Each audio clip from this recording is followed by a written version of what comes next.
في المغرب، وردها لي ان استطعت. فرجيني الباسبور تاعك لانه يعطوك فيزا. والله ما اخذت فيزا ولا زرت الجزائر ابدا. انا سكر شكرا لك. سكر. لحظة ماركو، اصبر. الأخ جاسم تريد ترد عليه ولا نمشي جلال ثم ترد على الاثنين براحتك؟ لازم ارد عليه اخوي سعد. راح الحلقة. لازم نرد عليه. اول شيء ايوه، اول شيء الاخوان الجزائريين تحرروا من شيء اسمه العقد المغربيه ولا تتقحمون شيء في شيء ثاني. اللي يكلمك مواطن اماراتي قيواني ولا هو مغربي ولا هو فنزويلي ولا غيره، فطلعوا من راسكم. يمكن المغاربه يردون نفس الكلام اللي انا اقوله عشان انتم اقرب لبعض، بس الصيت ترى يوصل. وحنا في الامارات ما حد يقص علينا ويكذب علينا. حنا فينا شيء اسمه لازم تبحث. الحمد لله طرق البحث موجودة، ولازم تتأكد. إذا جاءكم فاسق بنبأ فتبينوا أن تصيبوا قوما بجهالة فتصبحوا على ما فعلتم نادمين. صدق الله العظيم. لازم نتأكد. أنا مو مبرمج، أنا ما حد برمجني عشان أروح أتهجم على إنسان في شخصه، وعشان إذا إماراتي يسبني بغلط على مغربي وأقول له إماراتي أتحداك تغلط على المغربي. المنطق وين ذا؟ أتحداك يا إماراتي أتغلط على المغربي. المنطق وين يا الحبيب؟ تحداك يا اماراتي تغلط على بلدك مثلا او تقول شيء اوكي، بس تحداك يا اماراتي تغلط لازم تشبك الاماراتي مع المغربي والفلسطيني مع الجزائري والجزائري مع المغربي وتخبص الدنيا. اول شيء تخلصوا من نقطه حاسي مسعود و6 ايام و7 ايام لهي الدرجه لخبطت اعداداتكم الحين. جملتين فرضا كذاب، بس الكلام اللي يقوله الصدق يا الحبيب. انت تعرف وش موجود في حاسم مسعود، ولا عيد ولا كرر، خلاص شرحت النقطه، فلا تعيد وتعلق على نفس السالفه. الجزائر وحجم الطرقات السلام عليكم خوتاتي، صباح لاباس عليكم. نتمنى نهاركم يكون داز مزيان، ومرحبا بكم في فيديو جديد، فيديو رائع، فيديو كيستحق المشاهده. كيف ما وعدناكم دائما جديد الفيديوهات. اليوم ما غنحركش لكم المراحل، غنخليكم تكتشفوا صنعوا الارض ديالكم والتعليقات ديالكم اسفل الفيديو كيف ما شفتوا معنا في المقدمه، وكيف ما غادي تشوفوا معنا في التتمه ديال الفيديو. لهذا اي مغربي يتفرج ما تبخلوش بواحد لايك وبارطاجي الفيديو مع الاصدقاء ديالكم. خليكم تستمتعوا بالحلقه ونتلاقاو في النهايه. وحجم الطرقات مقارنه مع الامارات والسعوديه والكويت وغيره. الحبيب احنا في الامارات مو اللي حطينا عمود كهرباء في نص طريق السيار؟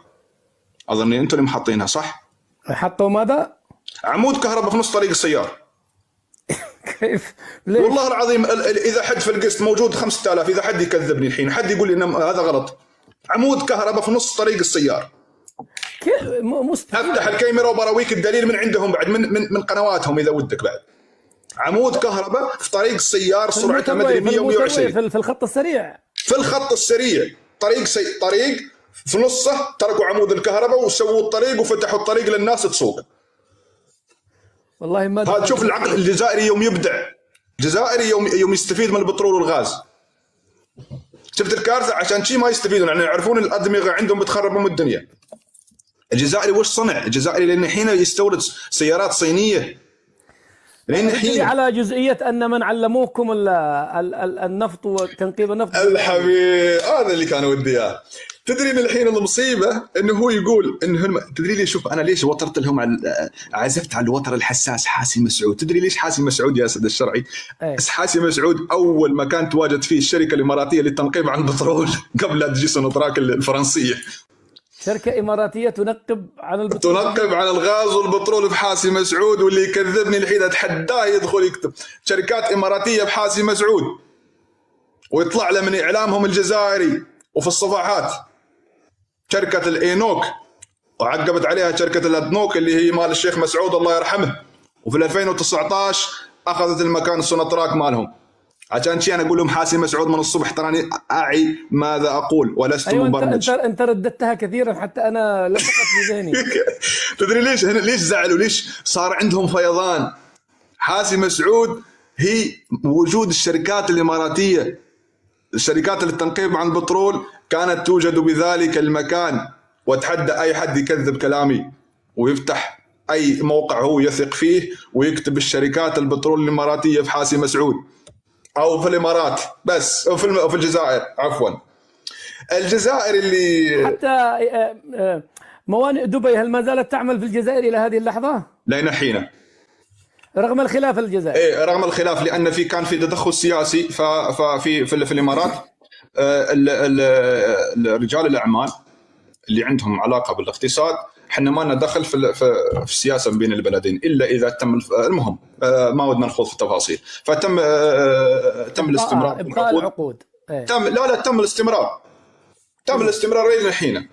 جميل. الجزائري اللي زار الامارات اللي يعلمهم تاريخ استخراج البترول، ما قال اي سنه، بس الوقت اللي تم استخراج البترول من الامارات اول مره في الامارات اي سنه الحبيب؟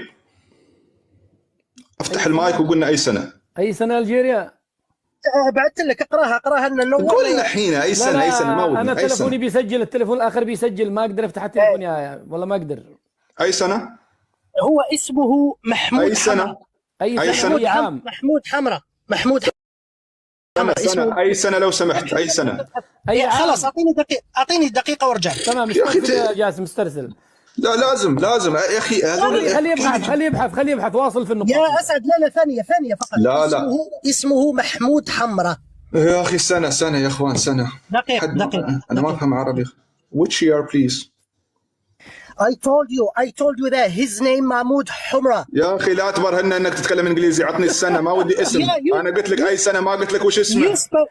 انت تكلمت انجليزي وجاي حطني. سالتك عن السنه، ما سالتك عن الاسم. اسعد، هل من يتكلم انجليزي؟ انا تكلمت انجليزي وسالتك عن السنه وانت اجبتني عن اسمه. انا نعطيك سنه. اوكي ولا يهمك. طيب قفل يا ياسم. لا ما لازم اعدي عن النقطه. اذا ليش؟ لان اذا قلت السنه اللي تم استخراج البترول فيها ممكن يقول سنه قبلها. فاهمني كيف؟ اذا نوقف الى يبحث ووقف. خلونا ناخذ استراحه. يا اخي اسعد، ترى شوف، الانسان اول شيء لازم تحترم مخ خصمك، لازم تراعي القدرات العقليه حق البني ادم. لا انا اعترف اني ذكي ولا اني غبي، بس اذا انت اول شيء لازم تكون مستمع. انت اذا عندك نقاش مع بني ادم ممكن يهزمك في كلمه وانت ما فهمت مغزاها، لازم تكون مستمع. اول شيء تستمع للانسان ذا على ان اساس انه اي شيء، حتى راديو وتلفزيون يتكلم، ما تستمع لجاسم الاماراتي اللي بلاده شبرين وسطرين. استمع. لازم تكون مستمع عشان يكون عندك قوه الرد وتهزم. اخي جاسم، بس دقيقه، بس بدي احكي لاخي اسعد شغله لو سمحت. انا اسف اني قاطعتك. ممكن تدخل. بس دقيقه. هو دور جلال بس هذا معرقل. تمام. بس رساله راح اسكر المايك. هات بسرعه. بدي افرجيك شيء. لا بسرعه، راح افرجيك شيء على الكاميرا الان. ماذا قدمت الامارات لفلسطين على المباشر. بس اعطيني الفرصه، انا بدي اسكر المايك بالكاميرا حتى ما يجي واحد يدلس على دوله الامارات الشقيقه. بس ما وش موضوعنا هذا؟ اسعد، الحين انا وياك في القسط، والله العظيم اني اول مره. مو موضوعنا، بس عشان الناس تبقى فاهمه. اخ جاسم ممكن لحظه.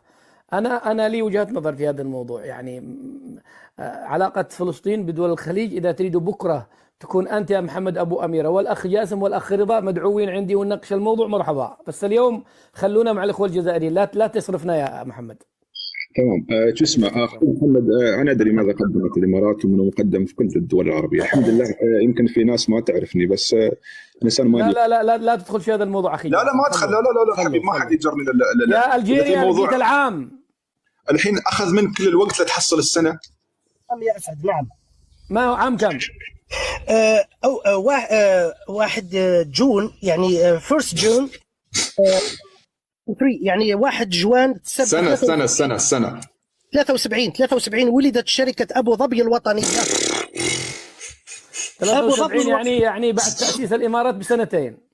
بارك الله. هذه لو سألت عيل صغير الحين شوف. وهو ويقال أنه بدأ في 69 عندما أسسها ابن زايد وما بعد. تمام. معروف. تمام. شكرا. لو سألت إنسان شايلين عنه البصلة السيسائية في مخه ومحطين بدالها كيلو زبدة، ممكن انه يعطيك السنه هذه اللي هي سنه تاسيس الامارات.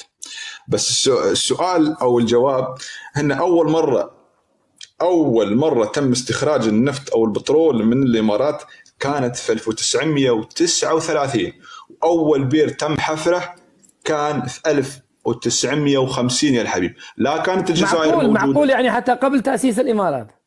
اي قبل تاسيس الامارات، اول بير تم حفره في 1905. كيف ودك تروح للامم المتحده وتقول لهم ودي اسس دوله، ودي اسس دوله؟ يا اخي شوف لحظة يا المصيبه. الجيريا، لحظة يا الجيريا، لحظة. يا اخي كيف انت ودك تروح تقول لهم تعالوا اسس دوله وانا بعدي ما اعرف انت كيف استخرج بترول، ولا عندي بترول، ولا اعرف البترول وين موجود؟ المخ يعني بالعقل بالمنطق. كثير بس بالمنطق. كثير من الدول قطر أسست ولا عندهم ولا قطر. اعرف يا اسعد، هو يا اخ اسعد اذا من فضلك يعني راه التعقيبات. ايوه يا جلال انا سأعطيك انت بعد الاخ، انت بعد الاخ جاسم، بس خلوا جاسم اختم في دقيقه على الجيريا عشان ناخذ جلال.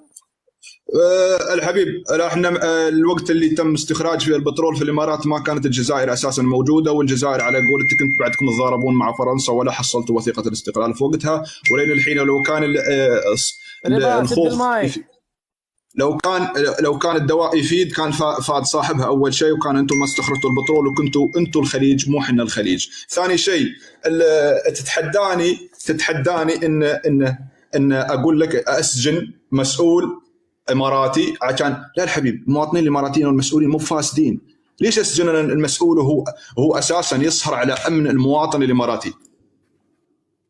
انت لازم تسجن عيال بلدك لانهم فاسدين. ما تقول لي انت تحداك الاماراتي تعطني واحد مسجون في الامارات، ليش ينسجن هو اساسا؟ ليش اتكلم في زايد الله يرحمه ولا محمد بن زايد وهو معيشنا في نعم ونعيم؟ ليش امسخ عنه واتكلم عنه؟ اتكلم عن حاكم الدوله او رئيس الدوله اذا كان هو فاسد ومفسد وياه المواطن.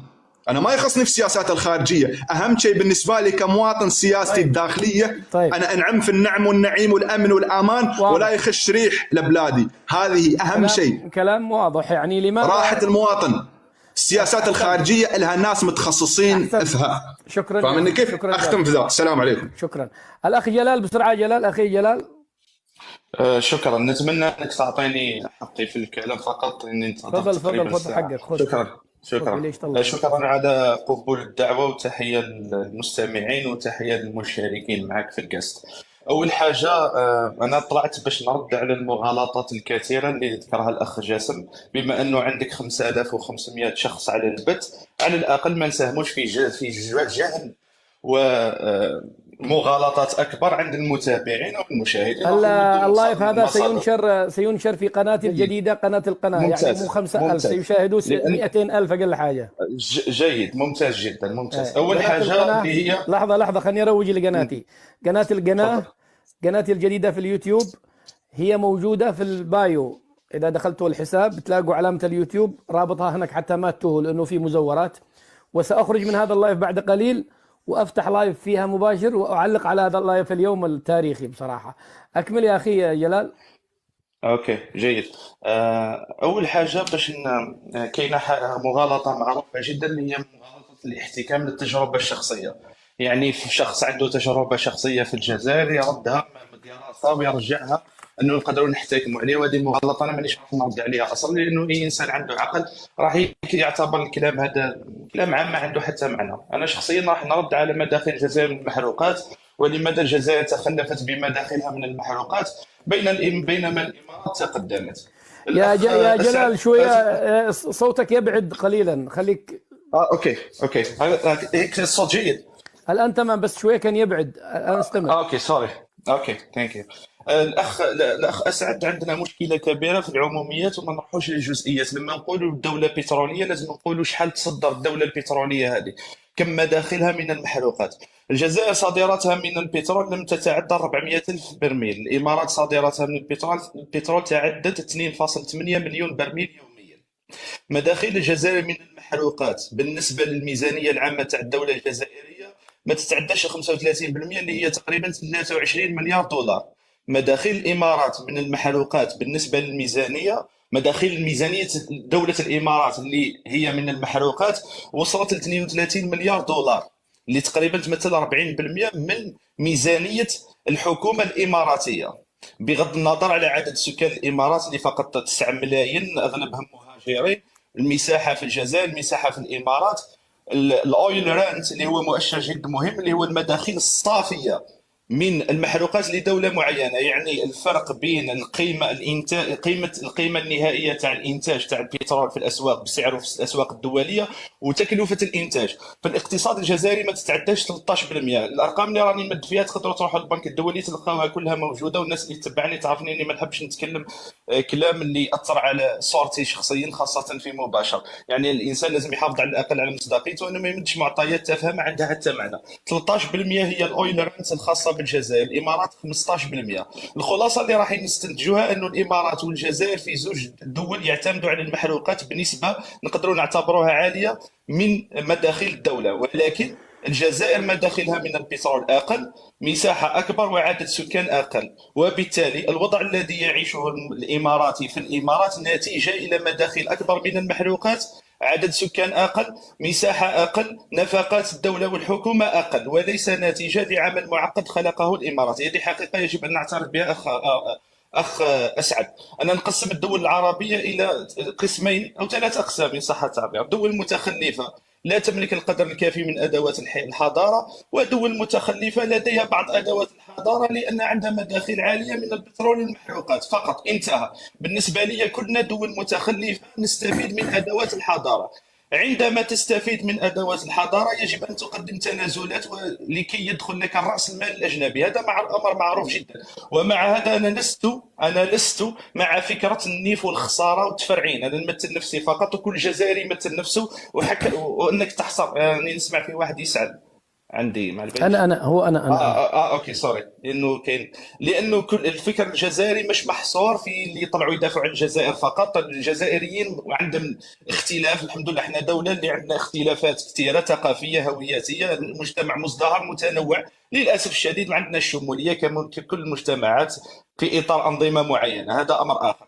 لذلك انا بالنسبه لي ارى انه كلنا على بعضنا دول متخلفه، افراد لا نزال بدائيين، كلنا يا جلال، كلنا على بعضنا، فقط الفرق في مداخلنا من الثروات الطبيعيه وانتهى الامر. هذه ارقام لا نقاش فيها. من تقصد كلنا الدول العربيه كامله؟ كل الدول العربيه باستثناء فقط ارى السعوديه حتى الان لديها برنامج اقتصادي ربما يديها بعيدا عن المحروقات حتى الان. هذا رايي، انا ارى هكذا. بالنسبه لي لكي يدخل لك الراس مال الاجنبي اخي اسعد يجب ان تقدم تنازلات، هذه لا نقاش فيها. احنا عارفين شكون يتحكم في راس المال الاجنبي. انت لما تكون ما ماكش تنازلات هذا لا يمكن، يعني من المستحيل انك تجيك استثمارات اجنبيه مباشره بالقدر الذي ترغب عليه. لذلك السياسات الخارجيه تاع الدول راهي تاثر على الوضعيه الاقتصاديه تاع الدول، وما كان حتى دوله تقدر تبني اقتصادها في العالم اللي رانا عايشين فيه بدون دخول راس المال الاجنبي. ومانيش نبرر تخلف الجزائر او التخلف الاقتصادي الجزائري، لا ابدا، على العكس. انا اتمنى أن تكون الدولة تاعنا عندها سياسة براغماتية اتجاه كل القضايا في العالم، وتكون مصلحة الدولة الجزائرية هي الأعلى. لأنه الأخ جاسم قال كلام ممتاز، أنه ماذا يعني لي أنك لديك ولديك وضعية الفرد الذي يعيش بدولتك يعيش حياة سيئة. هو معه حق، ولكن وضعية الفرد الإماراتي في الإمارات جيدة، ليس لأنه يختلف على شعوب المنطقة، هو قريب منها جدا، هو فقط استفاد من مداخل ريع أفضل ومن مواقف الدولة تاعو اللي معروفة يعني صراحة، وهذا عادي جدا، أنا لست ضد ذلك. معروفة الإمارات أنها مجرد دولة وظيفية في المنطقة في الشرق الأوسط. الولايات ماذا تقصد بدولة وظيفية؟ يعني إيش دولة وظيفية؟ تقريبا الامارات انا بالنسبه لي صفر سياده خارجيه، سياده على قراراتها الخارجيه، انا ارى ذلك. يعني تقريبا الامارات في يد امريكا بنسبه عاليه جدا. يعني انا ارى، هذا رايي الشخصي، الامارات فقط يعني تقريبا كل الدول العربيه مرتهنه. اكيد في النهايه كل الدول العربيه ضعيفه، وكل الدول العربيه لا تستطيع ان تواجه. انا اعتبر الجزائر صراحه، نحن لدينا عرب في الجزائر، نعم لدينا امازيغ، لكن انا اعتبر نفسي شمال افريقي جزائري اكثر من اني عربي. هذه حقيقه يجب على الجزائريين ان يعرفوها، انه تاريخهم يمتد الى قرون وقرون والاف السنين كجزائريين، بالرغم من اننا ايضا لدينا انتماء الى الثقافه العربيه. طيب. وعندنا عرب، وهذا امر لسنا ضده، بالعكس راح يخدمنا لو استغليناه في ايجابيا. مع انه صراحه العرب من المفروض ما يحدث في غزه هو طيب. اكبر دليل انه تكون تابع لامريكا اللاتينيه وما تكونش تابع للعرب. أشكرك. أنا أولا اخ اشرف دقيقة يا فقط أخي. كاينه نقطه، اسمح لي فقط نقطه فقط، لانه كنت راح نكمل بسؤال. الاخ تكلم انه اول شركه اماراتيه خرجت البترول من الجزائر، وهو يتكلم عن العقل والمنطق والمعطيات. اذا ممكن يعطيني السنه اللي خرجت فيه البترول هذا من الجزائر. شركه سوناتراك تاسست في 1963. حاسي مسعود هذه. لا ما تعليش مدينه، حتى اللي يعنيني هو سجلها السنه يا اللي محمد، خرجت سجلها عندك يا محمد، سجل عندك أخي جاسم. السنه اللي خرجت فيها أبي الشركه كان هذه عشان شي أقول لكم استوعبوا الكلام، أنصتوا جيدا رحمكم الله. قلت أن كيف لك أن تعلم الإماراتي كجزائري كيف يستخرج النفط من بلاده، وأساسا شركة الإمارات موجودة في الجزائر. فهذا هو المنطق. إذا أنت كفو وتعلم الناس الثانية، المفروض أنت تعلم كل دول العالم استخراج النفط والبترول. ما يكون إنتاج بلدك مقارنة مع الإمارات أنت تنتج 90 أو 900 ألف برميل يوميا، وتحداك تثبت العكس. الأخ اللي كان يعطي مقارنة على أساس أن صافي الأرباح في الإمارات أكثر عشان الإمارات ما عنده مصروف على المواطنين، عشان الإماراتيين أقل نسبة من الجزائريين اللي هم 47 مليون نسمة. لا يا الحبيب، أنا النقطة اللي تطرقت لها عن الإنتاج، كيف الإمارات أصغر عنك حجما نسمة في كل شيء، بس تنتج أكثر عنك. الإمارات تنتج 27 مليون برميل يوميا، في الحين أن الجزائر القارة القوة الضاربة في نفسها تنتج 900 ألف برميل. فكيف ذلك؟ إذا أنتم من علمتونا استخراج البترول، إذا أنتم القوة الضاربة والمساحة وال47 مليون نسمة تنتجون 900 ألف، وتحدى أي جزائري يثبت العكس، أكثر من 900 ألف برميل يوميا. الإمارات تنتج 27 مليون. تدري كم ضعف يا، حتى لو كان المواطنين الإماراتيين 100 مليون، لو 100 مليون كلهم يعيشون في نعم ونعيم، تدري مقارنة 27 مليون برميل يوميا مقارنة مع 900 ألف برميل في الجزائر، يعني ما وصلوا حتى مليون. إذا يمكن يكفي 200 مليون مواطن إماراتي، وحتى لو عندنا قارة بعد يكفي السعودية ودول الخليج في دولة واحدة. تدري 27 مليون، هذا اللي يتكلم. هذا الفرق بين الحاكم اللي يشتغل على بلاده والحاكم الفاشل والناجح والفاسد. هذا هو الفرق. يوم أنت تكون حاكم ناس، أول شيء تبتدي فيه هو عيال بلدك. تأمن الأمن والأمان لعيال بلدك، أول شيء. ثاني شيء، أنت ليه تتهاجم الحين؟ لين الحين طرحت سؤالي، كلكم تمرون على كل الدول، يا حنا فاشلين كلياتنا يا ما في حد ناجح، كل الدول العربية فاشلة. بس الحين أنا أقول لك يا الحبيب، عطني معيار نجاحك. أنت دامك تهاجم عطني الشيء اللي أنت ناجح فيه. ما هو معيار الحضارة في بلدك؟ بعطيك المقابل في الإمارات. عندنا أبسط الإيمان، عندنا رائد فضائي، الساتليت حقنا. أنت وش عندك؟ 3G في دولتك، أفضل واحد عندك يشتغل بال4G. حنا وصلنا في 3G. يعطينا اسمه. شوف سلطان النيادي، سلطان النيادي. وصلتوا القمر، الله ريته مبروك، الله ريته مبروك اخوي، الله يزيدكم. في فرق بين الفضاء والقمر، بس القمر في عينك انت. المهم تفضل. وصلتوا قفل يا هاي المصيبه. انا اشتغل 5G المعلومه توصل على السريع، بس انتم تشتغلون بال4G و3G صعب ان توصل لك المعلومه. المهم اذا انت التطور عندك يكمن في شيء معين، عطني بعطيك المقابل اللي عندي.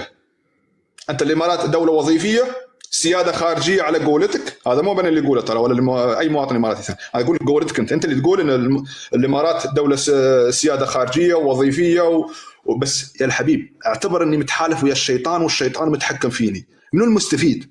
انا المواطن الاماراتي. هذا الفرق بيني وبينك، انت حر. هذه النقطه اللي ما ودكم تستوعبونها. بس يا اخوي اعترف اني انا اماراتي. صنع القمر الصناعي اللي طلع. يا اخي اعترف اني، خليك من المسخره وتكلم في الصدق.